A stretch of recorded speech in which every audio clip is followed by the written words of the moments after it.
কারো কাছে দরকারই নাই তুমি কতটা ভালো, তুমি কতটাই সৎ। তোমার মতো তোমার করেই বাঁচো। চালাও, তুমি খারাপ থাকলেও তোমার খোঁজ কেউই নেয় না।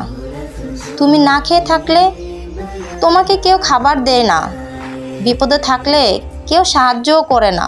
তাই সবাইকে সন্তুষ্ট করার চিন্তা বাদ দিয়ে নিজের মতো করেই বাঁচো। জীবন নিজের, উপভোগ করো।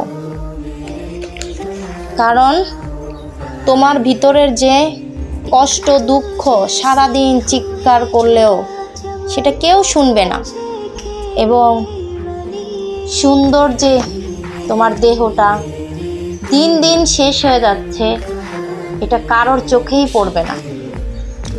আর তুমি নিজে খেয়ে দিয়ে নিজের শরীরটা, মনটা, আত্মাকে খুব সুন্দর করে চালাও।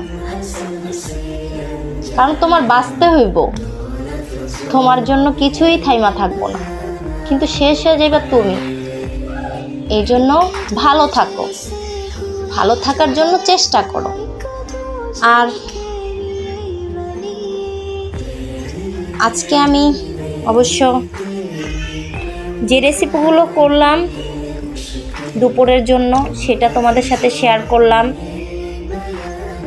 আমি কিছু গোস্ত রান্না করেছি, কীভাবে করলাম, ম্যারিনেট করলাম।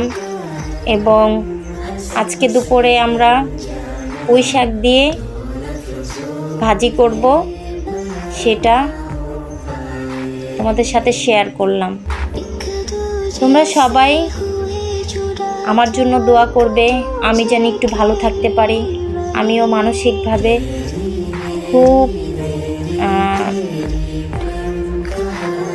অবশ্য খারাপ আছি, আর সেজন্য আমার জন্য সবাই দোয়া করবে। আর শাকগুলো কিভাবে কি করলাম সেটাও তোমাদের সাথে শেয়ার করলাম। এখন চলে আসলাম শাকগুলো ভাজি করার জন্য। শুধু রসুন আর পেঁয়াজ দিয়ে শাকগুলো অবশ্য ভাজি করেছি। এখানে নিয়ে আসলাম খাবারগুলো তোমাদের সাথে দেখানোর জন্য, কিভাবে খাবারটা পরিবেশন করলাম।